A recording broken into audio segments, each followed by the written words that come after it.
Hello there. Once again, it's Anton from Anton Bay. Thank you for stopping by the collection room. Today we are looking at some comic books. It is Femforce Up-Close. This is kind of like Avengers Spotlight version for the Femforce books. It was just like more personal stories, more individual characters, and I have already done a video covering Femforce Up-Close 1 through 4. So I just thought I would kind of progress on there. I am getting very close to my last of my Femforce 1 through 100 run. And so I am looking around at some of my other Femforce titles to see what I have and to see what I can kind of go through, because I do thoroughly enjoy making content on AC Comics and things like that. It's one of my favorite companies to collect because it is so hard to find.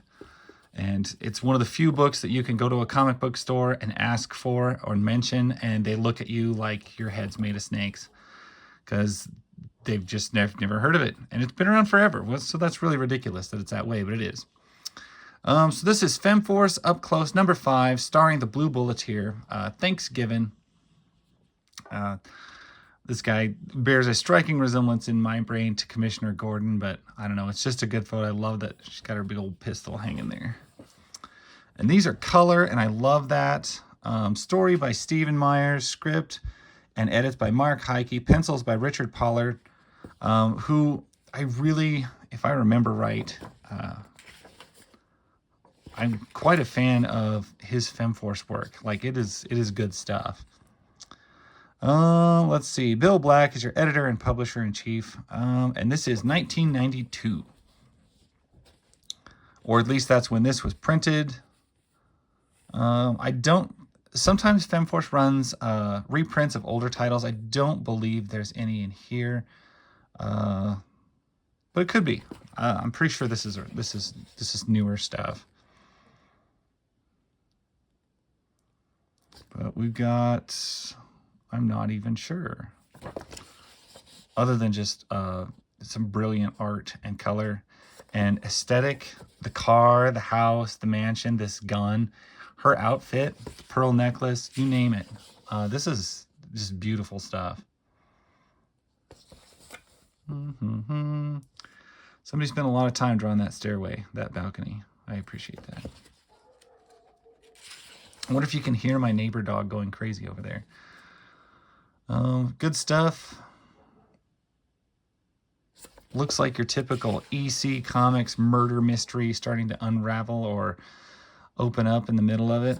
I don't believe I've ever read these, or if I have, it's been so long. They're ones that I've collected because I intended to someday, and I don't know if I ever got to it, but they are gorgeous.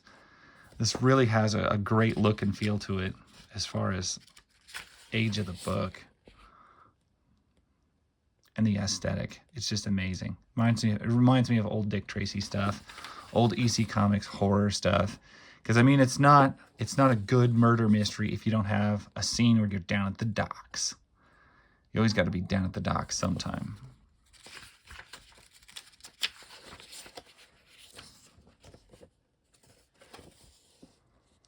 I do like the Blue Bulleteer outfit. I think better than the Night Vale outfit. But still, just thought I'd throw that out there. This is, I think, the more vintage look, so with the little blue mask and everything. There does have to be some glue involved, probably, if you catch my meaning. Got a heck of an explosion going on. We're firing double pistols, aka Shadow style. Yeah, you always got to be killing some foreigner on the docks. That's the staple of a good old 40s and 50s comic.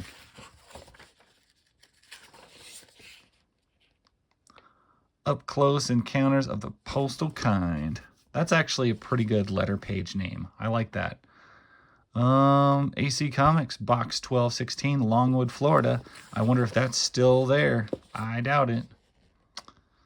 Don't know if they're still based in Florida or not. I'll have to look that up. I'm kind of curious. I didn't know they were based in Florida to begin with, and now I'm wondering if they're still there. We get a couple of pinup drawings of the Blue Bulleteer, Let's see, this one, Jose Dominguez, penciled and inked by Bill Black. This one I could tell without reading it, it's a Gorby, and probably Heike did the colors on it would be my guess. I'm looking.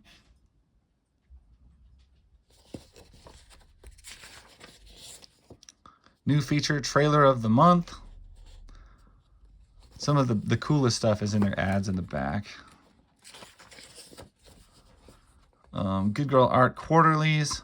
I have quite a few of those. I don't know if I have a complete full run. Those are a lot of vintage stories retold. A lot of cheesecake stuff. But pretty cool as far as like some of the stories from the 30s, 40s, 50s, whatever, that they reprint. It was always pretty cool. Marvel at Miss V's Valiant New Image. It's a Gorby Heike cover. And let's see, the year here, 93. Okay, I love that outfit. Just throwing that out there.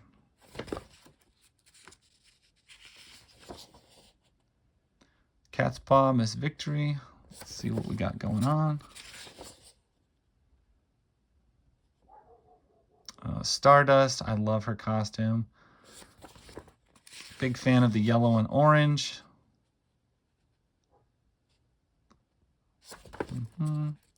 Pretty good colors on all of this. Oh, who's our interior artist? Did it say? Or did I miss it? Story by Steven, script Bill Black, letters and pencils Dick Ayers.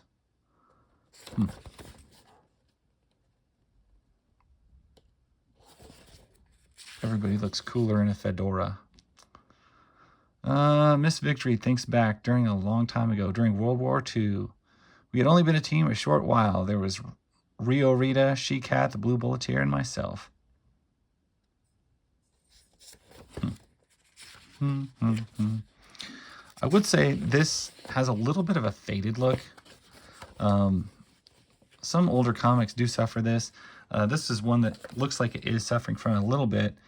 Just slight, like, it's not as crisp as it should be, as it probably once originally was. It's faded a bit. And I wonder if, like, the paper didn't hold the ink. I usually see this happen with Marvel more than DC. And usually in the 80s more. But, I don't know. This isn't near that bad as some of it, but I do feel like the colors were probably more vibrant at one time, and they maybe have settled just a little bit. We got She-Cat doing her thing here. I can hear my dog in the other room going crazy.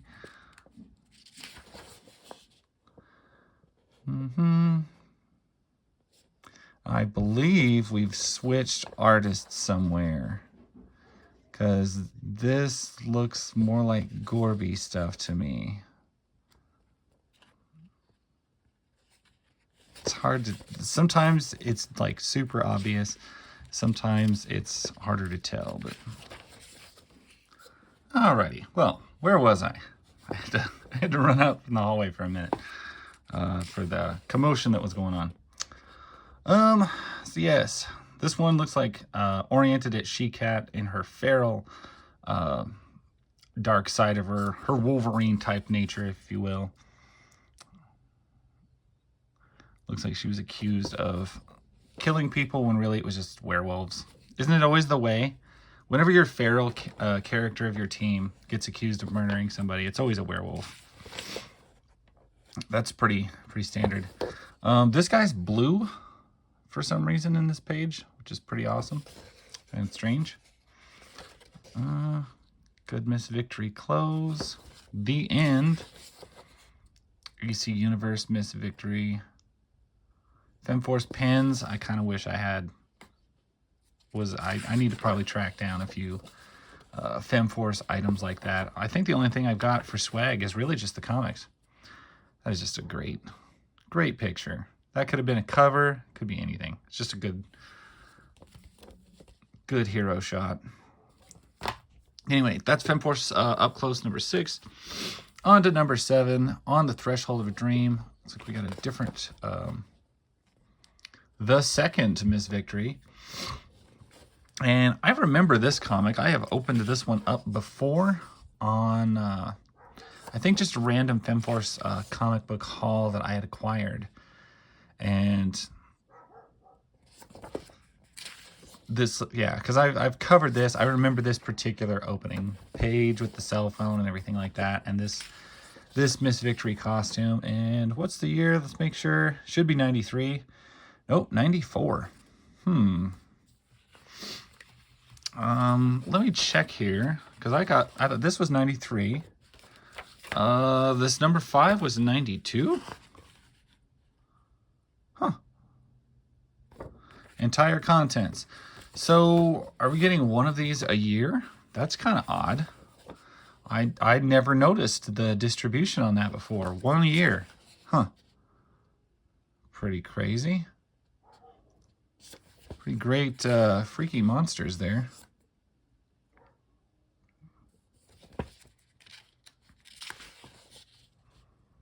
Nice backgrounds. I like that overarching blue spooky background. I like the way these story panels are done. They're kind of just blended together. I remember seeing this. There's the weird X on her face, covered with snakes, left for dead in the swamp. Good stuff. And now that the trouble's gone, now our backgrounds are all yellow and white. That's nice. The second Miss Victory. I can't remember what the exact deal was with her. For the latest brochure of Irish's memorabilia, photos of Sheena and videos, pinup Sheena the TV years, please send $1. And a self-addressed stamped envelope. If you ever see an SASE, a SACE, self-addressed stamped envelopes. Man, I remember all the comic book companies were like, send a self-addressed stamped envelope. And it took me a long time to figure out what they meant by that. And then I was like, oh, duh. I envelope that's addressed with a stamp and put it inside one to send it to them. It was just kind of one of those weird things back in the 80s that you put together as a young child. And I always loved that concept, and I always loved all their offers that they did that way. And then it's just, that's something that nobody does anymore. And it's kind of just funny. It's one of those old acronyms that the comic book world knows, and not too many other people use. And nobody uses it now. All right, let's see. We got Giant Terra and Garganta inside. This is probably... What year are we dealing with now? 94? We're 94 again? Okay, well, I don't understand their numbering or why they're doing it that way. I'm not going to complain, though. I do appreciate these books. I love that these are all color.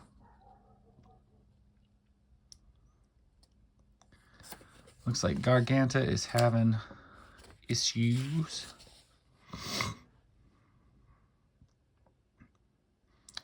We do have the weird font going on here, but our guilty parties, Drake Letcher, writer, pencils, one Lofemia, and Manny Pantaleon. Inks, June DeFilippi. Oh, those are tough names for me. But wowza. You know what? Either way, the art is nice. Very nice.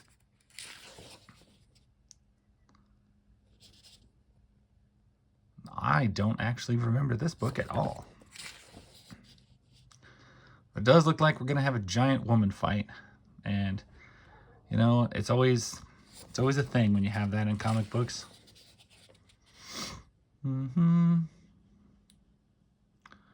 Seawater would help revive her. Yeah, because Garganta doesn't ever intend to really be bad. She's just a giant woman who, when she grows giant, loses her capacity of reason and becomes a danger. Excuse me. Lots of jungle goodness, and I've always thought Garganta's costume, swimsuit, whatever thing with the weird side stripes was always pretty interesting. And I always liked this outfit better than Tara's like biker shorts outfit that she used. I'm guessing we're gonna find some dinosaurs, because isn't that always the way when you're on a weird island with giant size superheroes? You're gonna find some dinosaurs. The Black Shroud. Huh. Just frozen there. Oh no, not tentacled monsters. No.